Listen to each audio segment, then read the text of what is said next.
Vale, pues buenos días. Primero que nada, os presento mi sección que es sobre drenajes pleurales, sobre todo el manejo de ellos, ¿vale? Lo paso. Lo paso. Ah, a ver. Bueno, vale. A modo de introducción os voy a definir lo que son las presiones ventilatorias para poder un poco ponernos en contexto. En primer lugar, definir la presión atmosférica, que es la presión a partir de la cual se calculan las otras tres. La presión alveolar, que es la presión que hay dentro de los alveolos, que entre pues, es igual a cero. Durante la inspiración es negativa, lo que permite que el aire entre, y durante la expiración es positiva, lo que permite que el aire salga. La presión transmural, que es la diferencia entre la presión pleural y la presión alveolar.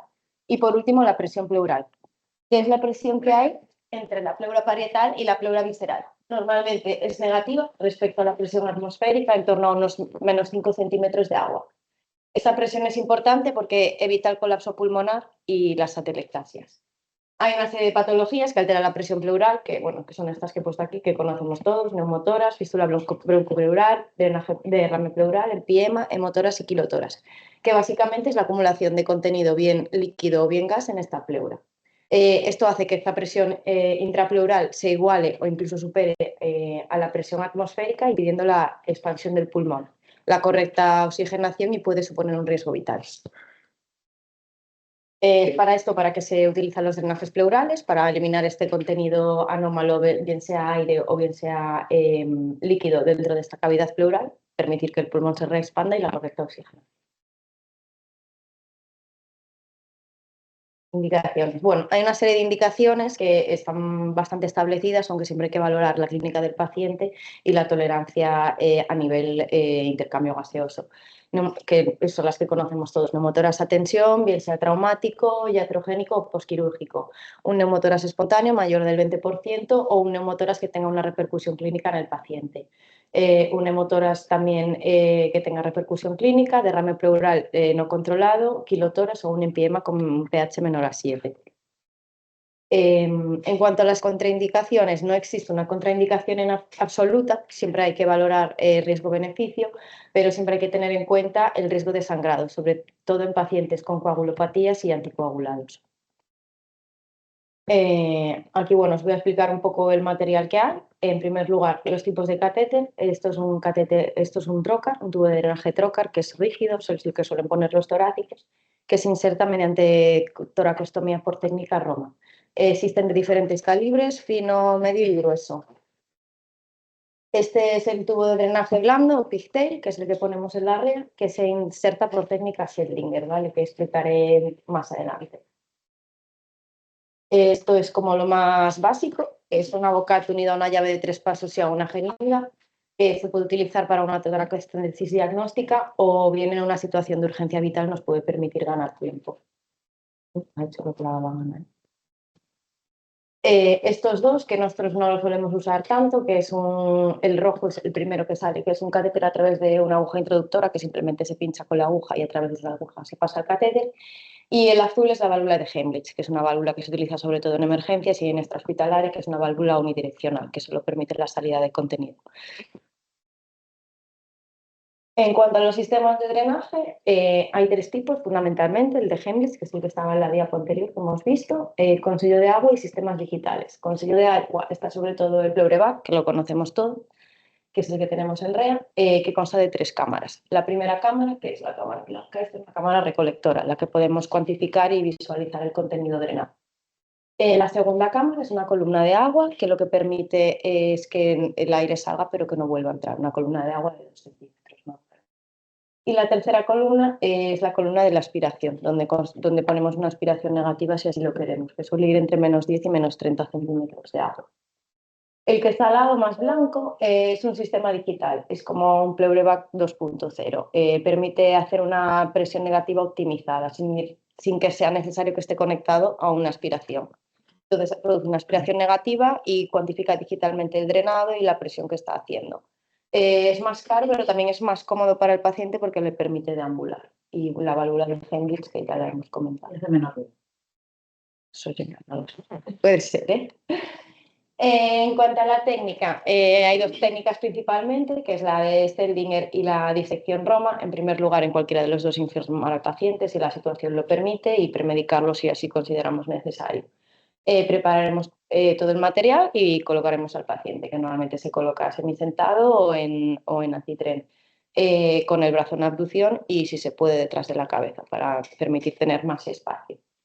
Hay dos sitios de punción, especialmente en pediatría puede variar un poco, pero normalmente es el quinto espacio intercostal en la línea axilar anterior y el segundo espacio intercostal en la línea mediclavicular.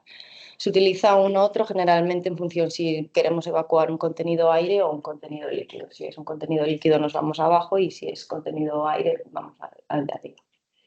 En cuanto a la colocación del catete, pues lo podemos hacer eso por técnica Sendlinger o por disección Roma. En cualquiera de los dos primero haríamos una infiltración de anestésico local, tanto eso plano subcutáneo como intramuscular.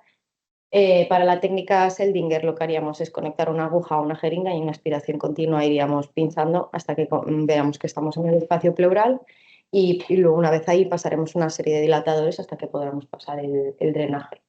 La disección Roma haríamos lo mismo, infiltración con anestésico local y luego haríamos una pequeña inyección a través de la cual iríamos disecando hasta llegar al espacio pleural. Con el dedo dilataríamos y luego pasaríamos el catéter también, que lo podemos dirigir tanto hacia arriba o hacia abajo en función de lo que queramos evacuar.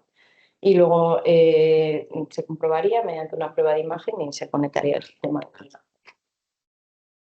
En esta foto eso tenemos lo de los espacios un poquito más detallado. El superior es el segundo espacio intercostal, donde se suele poner si queremos evacuar contenido aire, y el lateral es si queremos evacuar contenido líquido. Normalmente eso de aquí solemos usar más el B y además no tiene por qué ser exactamente en la línea axilar anterior. Normalmente hay un concepto que se denomina triángulo de seguridad, que es entre el pectoral mayor, el dorsal y una línea imaginaria que une el pezón con la mamila. Y ahí es una zona que más o menos podemos hacerlo más anterior o más posterior y sería seguro pinchar. En cuanto al funcionamiento, hay que seguir siempre una sistemática para evaluar un drenaje pleural. En primer lugar, deberíamos valorar la permeabilidad del drenaje, en segundo lugar, el débito y en tercer lugar, la fuga aérea. Para valorar la permeabilidad del drenaje, lo que hay que hacer primero es desconectarlo de la aspiración y ver si la columna oscila. Si la columna oscila es que está permeable y si no oscila, pues le diríamos al paciente que haga una respiración forzada, tosa o que haga valsalva. Si la columna oscila es que está permeable y si no oscila, lo que podemos es comprobar el trayecto extratorácico, que a veces hay coágulos o fibrina y podemos probar a ordeñarlo, a ver si así se desobstruye. Si no hay coágulos o fibrina, pues auscultaremos al paciente, haremos una prueba de imagen y si ya el derrame o el neumotórax se ha solucionado, podríamos retirar el drenaje. Si persiste, podríamos volver a movilizarlo, aspirarlo, intentar desobstruirlo con uroquinasa o si hiciera falta colocar un nuevo drenaje. Luego valoraríamos el débito y por último valoraríamos la fuga aérea, que haríamos lo mismo, desconectarlo de la aspiración. Si la fuga persiste es que es el paciente. Si no fuga, haríamos lo mismo, pedirle al paciente que haga una respiración forzada, que tosa o que haga valsalva. Si la fuga persiste es que es del paciente y si no, lo que haríamos es comprobar las conexiones y el drenaje hasta su inserción en el tórax. Y si no fuga, pues es que la fuga soluciona. En cuanto a la retirada del drenaje, existen 4 criterios clásicos para retirarlo, que es la ausencia de oscilación de la columna de agua, que tenga un débito menor de 100 o 50 en las últimas 24 horas, que no haya fuga y que se haya producido una expansión pulmonar completa y que la clínica se haya solucionado. Normalmente lo que hacemos es pinzarlo durante 24 horas, hacemos una comprobación mediante prueba de imagen y lo retiramos, que si se puede le pediremos al paciente que haga una inspiración forzada seguida de valsalva para que el pulmón esté completamente expandido y prevenir el colapso. En cuanto a las complicaciones, he mencionado aquí las complicaciones más conocidas. En primer lugar, la hemorragia, que puede producirse por la lesión de un gran vaso o una contusión pulmonar. Si esto pasara, tenemos que hacer una evaluación constante del paciente. Si es una hemorragia abundante, deberíamos pinzar inmediatamente el drenaje. Si no, lo que tenemos que hacer es valorar el débito horariamente. Si tiene varias horas, que es un débito mayor de 200 mililitros, o si vemos que tiene una repercusión clínica en el paciente, pues podríamos valorar meterlo a quirófano para hacer una toracotomía y una hemostasia. Otra complicación que puede darse es la localización incorrecta del drenaje. Puede producirse una perforación diafragmática e irse a intraabdominal, produciendo laceración hepática o laceración del bazo, o puede quedarse en subcutáneo y producir enfisema. Esto, como hacemos prueba de imagen, pues bueno, lo detectamos pronto. En cuanto a la infección, en unidades de críticos sí que suele pasar, pero normalmente no es una complicación muy habitual. Normalmente lo que suele pasar, por lo que yo he leído, es celulitis en la zona de inserción del drenaje, que no haría falta muchas veces de antibióticos. Luego está el edema de pulmón esvacuo, que se produce cuando drenamos una colección muy grande de forma muy brusca, que produce un edema de pulmón que clínicamente repercute a nivel de hipoxemia, dolor pleurítico y tos. Entonces, si tenemos una colección muy grande, se recomienda ir drenándola poco a poco. Enfisema subcutáneo, que esto se produce con una obstrucción si el drenaje está obstruido y hay una fístula importante.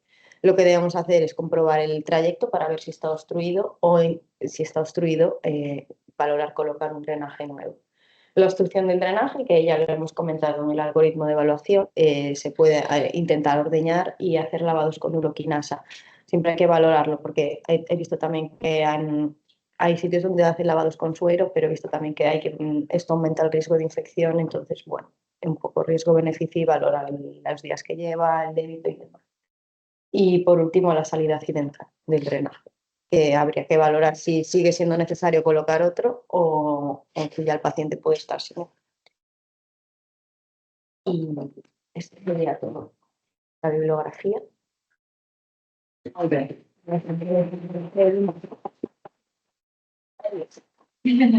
Ahí está. ¿Cuál es la primera? Si supiera. Vamos pasando.